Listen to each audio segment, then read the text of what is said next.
Le député. La parole est à Madame Annick Girardin du groupe 2RDP pour 10 minutes.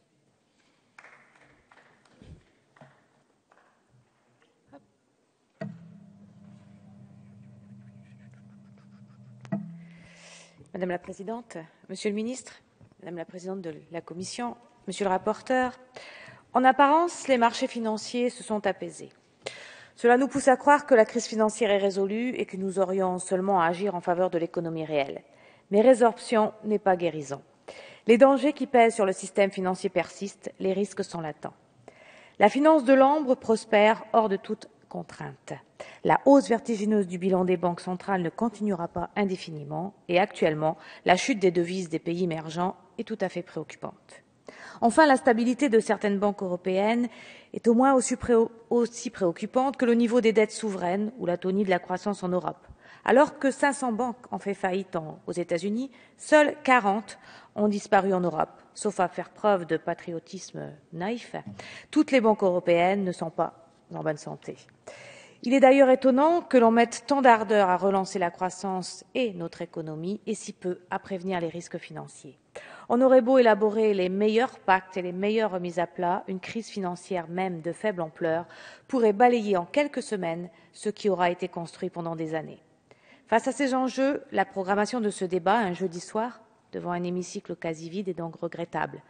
Mais le souhait des rapporteurs et de la présidente de la Commission des affaires européennes d'inscrire cette proposition de résolution pendant la semaine de contrôle n'en est que plus louable. Merci. Depuis 2008, des efforts pour mieux réguler les activités bancaires ont été réalisés. Mais sont-ils suffisants? Certainement pas. Et la Commission européenne nous l'a encore rappelé hier. La réforme bancaire, que notre Assemblée a adoptée l'année dernière, a pour principal mérite d'organiser la résolution d'une crise bancaire. Mais elle ne nous prémunit pas, en rien, d'une future crise. D'ailleurs, face aux exigences des parlementaires de la majorité, le gouvernement nous demandait d'attendre qu'une union bancaire soit mise en place au niveau européen, attendre que le projet de régulation bancaire de la Commission européenne soit dévoilé. Nous y voilà. Or, force est de constater qu'une fois de plus, l'Europe s'est inspirée de ses plus mauvaises pratiques pour donner vie à l'union bancaire, des mécanismes complexes, flous et inachevés, fruits d'égoïsmes nationaux et de rétention de compétences nationales. Les mécanismes que s'est remis en place sont particulièrement complexes. Les acteurs à solliciter en cas de résolution bancaire sont multiples et ne permettront certainement pas d'agir aussi vite que nécessaire en cas de crise. Dans le cadre de la supervision unique, il n'existe pas moins de 4 critères différents pour déterminer si une banque doit être supervisée par la BCE ou non. Les effets de palier sont conséquents et on se demande bien ce qui se passera lorsqu'une banque franchira l'une ou l'autre de ces piliers. Les règles qui régissent la perméabilité des fonds du mécanisme européen de stabilité, du fonds de résolution et des fonds de garantie des dépôts sont d'une complexité telle qu'on peut douter de leur caractère rassurant quand une utilisation effective en cas de crise bancaire sera nécessaire. Pour nous, il est également étonnant que l'organisme, et on l'avait déjà dit, qui supervise les banques ne soit pas celui qui organise la résolution. Le choix de la BCE comme autorité de supervision laisse perplexe. Les compétences nécessaires à la supervision des banques sont bien plus proches des compétences de résolution des crises que de politique monétaire. Quelles seront d'ailleurs les modalités de coordination entre la BCE et l'autorité bancaire européenne? Les nouvelles fonctions de la BCE font également peser un certain risque sur cette institution qui a pour fondement la crédibilité de ses décisions. Ainsi, on demande à une instance ou une institution discrète, dont chaque mot prononcé est pesé avec la plus grande prudence, de communiquer fréquemment. Ces nouvelles fonctions risquent d'inciter les États membres à s'ingérer dans les décisions de la BCE, ce que l'on cherche pourtant à éviter depuis la création de l'euro. Avant la fin de l'année, on verra très probablement les États reprocher à la BCE les résultats issus de l'évolution des bilans des banques. Bien entendu, on nous assure que les deux activités de la BCE seront strictement séparées, mais peut-on croire que la crédibilité d'une activité n'affectera pas la crédibilité de l'autre? Par ailleurs, les contours de certains mécanismes de l'union bancaire sont encore flous, alors même que certains d'entre eux doivent être pleinement implantés dès le début de cette année.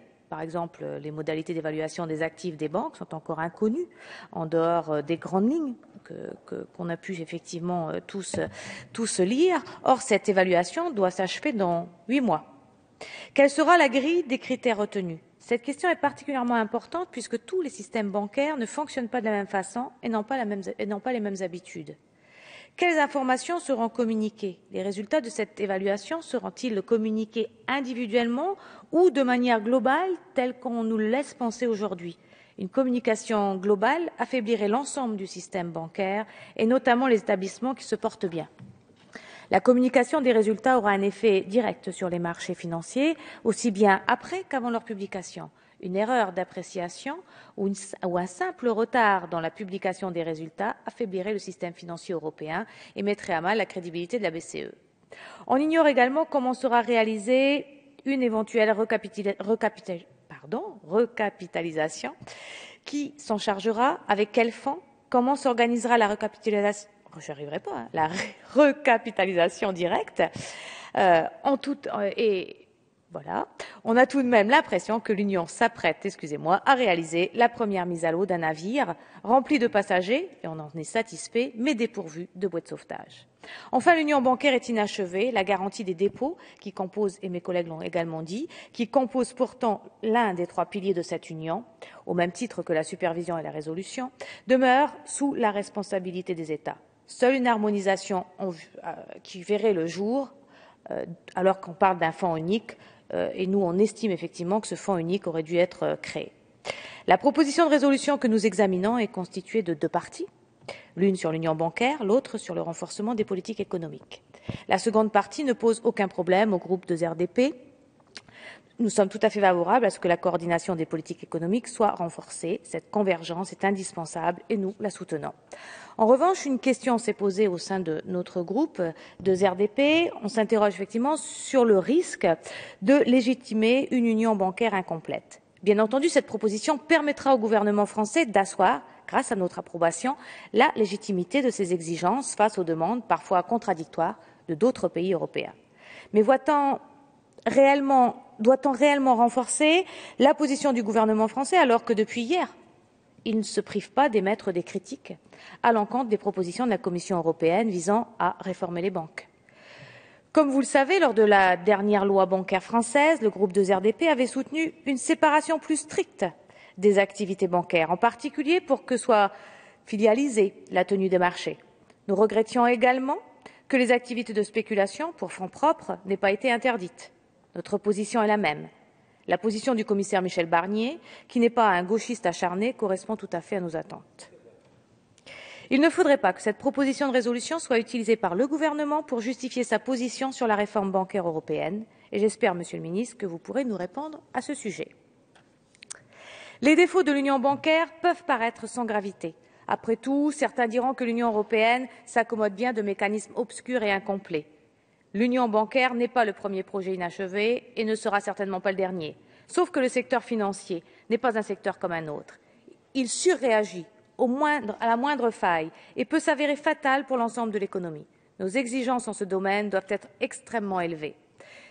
Comme à chaque fois, toute la question de savoir si on se félicite de ce qui a été réalisé ou si l'on regrette ce qui manque. L'union bancaire est un progrès qui doit être soutenu.